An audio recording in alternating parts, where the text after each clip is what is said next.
Thinking about moving to South Knoxville?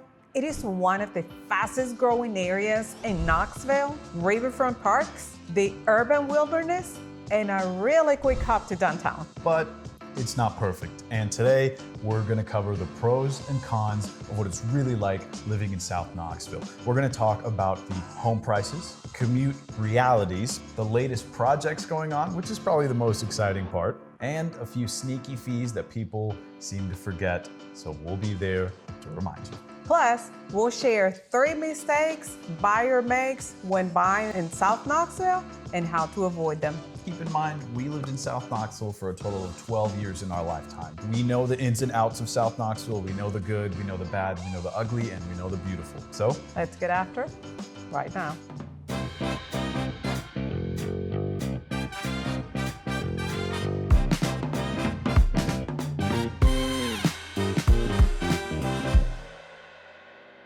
If this is your first time in the channel, subscribe below and tap the bell for notifications so you can be the first one to know about the current market in Knoxville, Tennessee. I'm Hilmer. And I'm Christian with Castillo Realty, and we help people just like you every single day. So whether you're moving in 9 days or 9 months, we'd love to help you make a smooth move to Knoxville, Tennessee.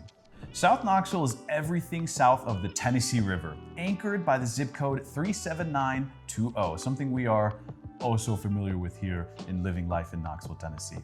Micro areas you'll hear about are Island Home, Old Sevier, which is close to the bridges, by the way. You've got Colonial Village, Lake Forest, and the urban wilderness Baker Creek corridor on the southeast side. And if you want to check out any of the areas that I just mentioned, we do have a video. You can check it out right here. It's a tour of South Knoxville. Go ahead, check out that video, and Hilmar has something she wants to say. If you are... And you better listen. Be nice. If you're liking this content, like, subscribe, share, tap the bell for notifications. South Knoxville, it's a beautiful mix of 1920s, mid-century, renovated bungalows, newer infills, and a few townhome condo combos. That's starting to be quite new as well, the townhomes and things like that. There's been quite heavy development there, I'd say, in the past like 5 to 10 years. And there's also quite a few apartment complexes popping up right along Chapman Highway. Just because it's proximity to UT. So there is about 80,000 students every semester out there. So there has to be enough housing. But you love to see the growth actually, because South Knoxville for me, while I was growing up, there was always a place that I wanted to see become what it really should be, and it finally feels like it's getting there. So very exciting. Vibrant place, always. It is a different vibe. It is in South Knoxville. I feel that you're very close to the city, but you can be also out and feel like you're really in the countryside of the Smokies. It feels smoky. It's kind of like your boho type of place too, you know what I mean? You've got your breweries, you've got your urban wilderness, you've got your activities that are kind of not just going to a club. I feel it is a family-friendly place. I mean, you'll find something to do for everyone in the family within your 5-10 minute drive. As of last month, the zip code of 37920 sits about from the low to the mid 300s, and well-kept homes are still going pending really fast. I think right now, average days on market is probably around, I think we're going up to 15 to 30 days. And I know for sure South Knoxville, 37920 specifically, is generally 5 to 15. Citywide, Knoxville runs in between the mid to upper 300s. And you also got to think West Knoxville, Farragut, those places have a lot higher price ranges, right? Those are definitely in the 400s to 600s. That also runs up the average pricing of Knoxville homes. And if they touch the river, which some of those places also do, it goes to even higher prices. And with those kinds of pricing, this is why you can kind of see why South Knoxville or SoNo brings a lot of value, right? Because even in those close to the river areas in South Knoxville, you're still probably looking in those are probably the upper 300s. But you're not looking at $400,000, $500,000, $600,000 or $700,000 for a home. And we're talking, your typical 3-bed, 2-bath, right? We're not talking, 1 bedroom, 1 bath, 500 square feet. So All right, well, we've given you an overview of what South Knoxville is. Now let's talk about the pros and cons of what really kind of makes South Knoxville the special place that it is. Pro number one is the urban wilderness and Iams Nature Center right at your doorstep. You've got 60 plus acres of connected trails and 300 plus acres of urban wilderness. This means you got hiking, biking, and climbing all within the city of South Knoxville. Baker Creek adds bike parks, pump tracks, and downhill lanes. That way you can get a full rotation of everything you want to do on a bike. Now, continue to pro number two. We're still showing you the outdoor life of South Knoxville, which is the best part in my opinion. We're talking about Sutry Landing Park. That gives you kayak launching, a river walk with skyline view, playgrounds, and event lawn, plus Sevier Avenue patios just steps away. Pro number three is the fact that you are generally most days 5 to 15 minutes away from downtown Knoxville. This is usually depending on A, where you're located in South Knoxville, and B, depending on how heavy the traffic is that day. And this is 5 to 15 minutes away from Market Square, the Old City, or the UT campus. You get there through the two bridges, which has now actually gone down to one bridge. It used to be Gay Street Bridge and Henley Street Bridge. There's also one more bridge up to the northeast. We don't really talk too much about that because the accessibility to that bridge is not as heavy as it is Henley Street Bridge, which is now the main and one of the only bridges within like the 5 to 15 minute South Knoxville span to downtown Knoxville. And this is huge for concerts. This is huge for UT games. And this is fantastic for work. If you're trying to commute from South Knoxville to downtown Knoxville, it's really not that bad of a commute. Now, pro number four, there is still huge investments, private and public, to develop South Waterfront. And the Sevier Avenue streetscape, it's planned to upgrade the sidewalks, make them wider, lighting, biking, and pedestrian space. It is really a long-term project, but it'll be great for walkability, making South Knoxville more and more attractive to the active lifestyle. I'm telling you, with the amount of breweries and activities that there are to be done in South Knoxville, these investments are just probably the most exciting to me in my opinion, because places like Schultzbrow and a couple of the other breweries are gonna have a lot more access of entry, which is really incredible because again, there are some wonderful spots to go visit in South Knoxville.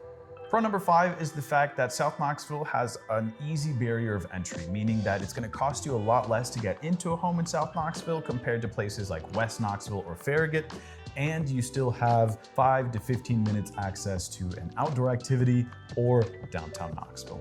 And pro number six, it's proximity to the airport. If you travel frequently, you are in a great position. It's about 15-20 minutes to the airport. To give you kind of an overview of what we've talked about, let's talk about some streets and pockets of South Knoxville. Old Sevier and Sevier Avenue corridor, that's right by the bridge.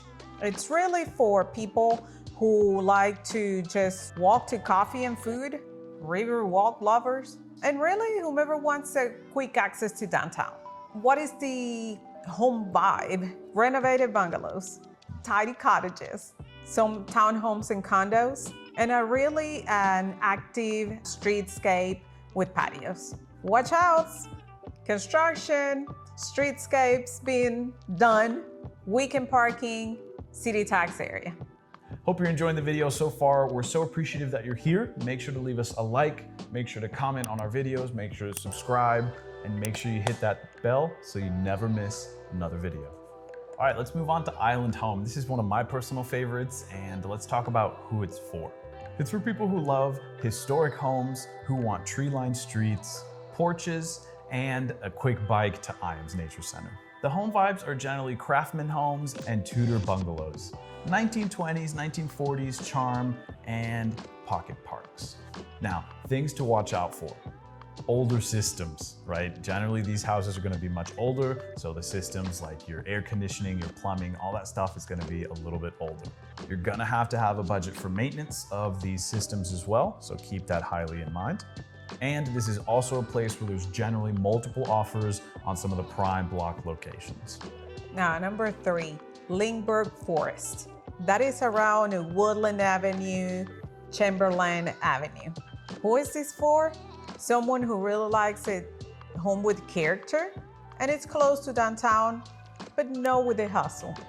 Home vibe, 1930s to 1950s cottages and Tudor style homes. Curvy streets and huge trees. Some of the watch outs, it's very close to Chapman Highway, and you need to really verify updates like electrical, sewer. Sometimes they're not connected already to the sewer system, so just to watch out. Now, let's talk about one of my favorite pockets and where I grew up for, I think it was 6 years or 5 years that we lived in this place. It's Colonial Village. All right, so who's Colonial Village for? It's for someone who's looking for a larger yard, mid-century ranchers, and a nice neighborhood feel. All right, so let's talk about the home vibes. What kind of houses are there? There's usually 1950s to 60s brick ranch style houses with carports and garages. The house we lived in had a 2-car garage right up. It was a brick rancher style home. It was fantastic. And there's always some really nice corner lots in this area. And a couple of things to watch out for here, and this is incredibly true and can be 100% confirmed, is that there is drainage and sloping within the area. So make sure to check out your flood maps and make sure to look at where you're buying a house, which obviously we'll be doing that for you to make sure that you're moving into a location that's not gonna have an issue with flooding, and you're not gonna have to pay a lot more on insurance to live in that area. Number 5 is South Woodland and Lake Forest. Who is this for? It is for value hunters. It's where you can find your flips, or really to buy something in a really good value that you can put your touches on and grow up your equity. The watch outs, it's really a block by block. You are within the city, but also the county, so make sure you know your jurisdiction. All right, and our last street pocket, our number 6 street pocket, is Baker Creek and your urban wilderness getaway. Now, who is this for? I think that's pretty obvious. It's anybody who likes to mountain bike, wilderness bike, go on trails, go on water activities, anything like that. That is the place for you. The home vibes here are generally gonna be smaller lots. They're generally gonna be newer infills, and there's also a mix of cottages. But it does have a lively weekend scene because there are numerous breweries around and things like that. So if you have a wonderful time out on the bike trail, you can actually end with a delicious beer at some place like Suttree Landing or someplace like High Wire Brewing, which are some, and that's just to name a few of the places that are in the area. We also have a video on that. Go check it out when we do the tour of South Knoxville. We check out some of the breweries there as well. Now, some of the things to watch out for in this area. On-street parking on busy trail days, so be careful with your cars. Put your mirrors in. And another thing to watch out for investors is some of the short-term rental rules. Make sure you know what you're getting into, but some rules and regulations may be different than other areas. So if you're investing, make sure you know what you're doing. Or hire us. Are you liking the content? Don't forget, tap the bell for notifications, share the content, give us a like, give us a comment. All right, we've talked about the pros and we talked about some of our favorite places that we like to go, some of our favorite streets, and some of our favorite pockets. Now, let's talk about the cons. Con number 1, taxes. A lot of Sono, it's within the city limits. So you pay city and county taxes.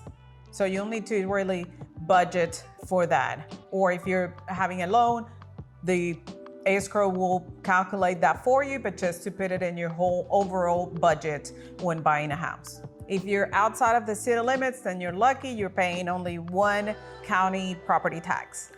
But keep in mind, if you are outside of the city limits, you're generally gonna have to be paying for trash, for rural metro, which is the ambulance and also the fire trucks, okay?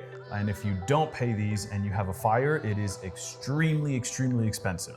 So keep that in mind. If you are outside of city limits, you do have extra expenses that are generally covered by your city taxes.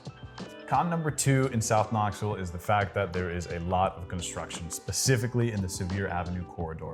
There's a lot of streetscape going on, there's a lot of cones, a lot of tight turns, and a lot tighter parking as well. Now, you gotta keep in mind, this is gonna be short-term pain, but in the end of the day, it's gonna be a long-term gain, because if you get in early, right, you come in maybe at a house worth $250,000, maybe $350,000, eventually 10 years down the road, that house is probably gonna be worth $455,000, maybe even $600,000 once everything is nice and completed. So short-term pain, long-term gain. Okay, con number 3, older housing stock.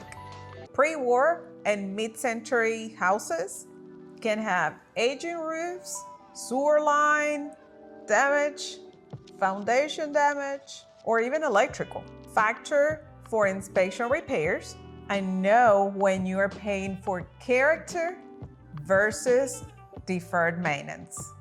Con number 4 is a pretty simple one, but a pretty heavy one to think about. Very outdoor location, right? Very kind of county-ish location, depending on where you're at. So you gotta watch out for rivers and creeks, right? You gotta look at your flood plan. You gotta make sure you're not having to pay $400 or $500 a month for flood insurance. Another con is that you are mostly car dependent. Public transportation has improved, but take into account that you might be driving everywhere to run errands. Downtown trolleys have retired. Oh my God, dude. I remember that just like opened up a whole space in my brain of when I was smaller. I was probably around 15, maybe 16 when I used to see those things. And I guess I just forgot about them.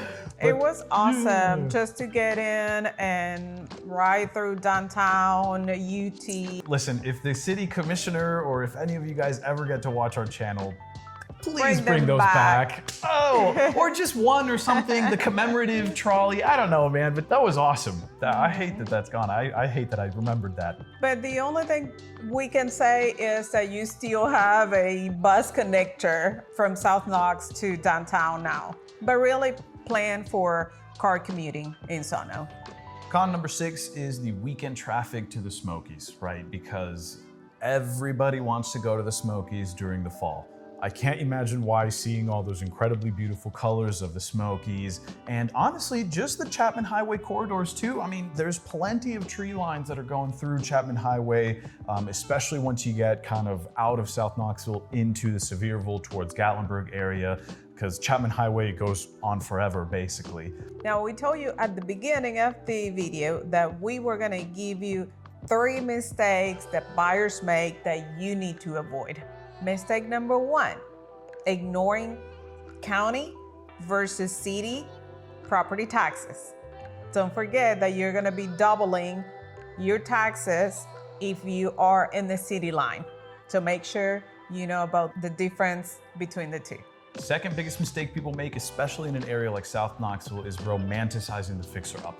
It's saying, you know what, oh, I don't mind, you know, putting in some sweat equity or whatever into this house and fixing this and Let's be realistic. Let's talk about the scope of what it actually means to repair a roof, to repair an HVAC, to repair sewer, and to repair electrical. These things right here, all together, if you have to replace them all, could run you up to $50,000 to $100,000 worth of repairs. So make sure you're pricing all in post-inspection, right? Make sure that inspection period is the most detailed and important part. You can still back out during an inspection period, and if you liked and understood what happened in the inspection, we'll obviously talk it over with you. But if you're okay with what's going on, price the all-in post-inspection price, because it's not just gonna be the house, it's gonna be the house plus all of the repairs. And mistake number 3. I think all 3 are important, but this one is very much overlooked, and it's no scouting nights and weekends around the place that you're gonna be buying your house. All of a sudden, when you move in, nights and weekends is a disaster. So make sure you drive around the neighborhood at night, you drive around the neighborhood over the weekend at different hours to see how it looks like and see if it fits your lifestyle. Something that others have touched on before and we're gonna hit on as well is driving during peak hours as well, right? Driving during prime time, 4:30 to 6:30 p.m. What's the traffic like? And then like Hilmar said, at the end of the evening, what's it like? We hope you enjoyed the video as much as we did making it. So whether you're moving in 9 days or 9 months, we'd love to help you make a smooth move to Knoxville, Tennessee. See you next time.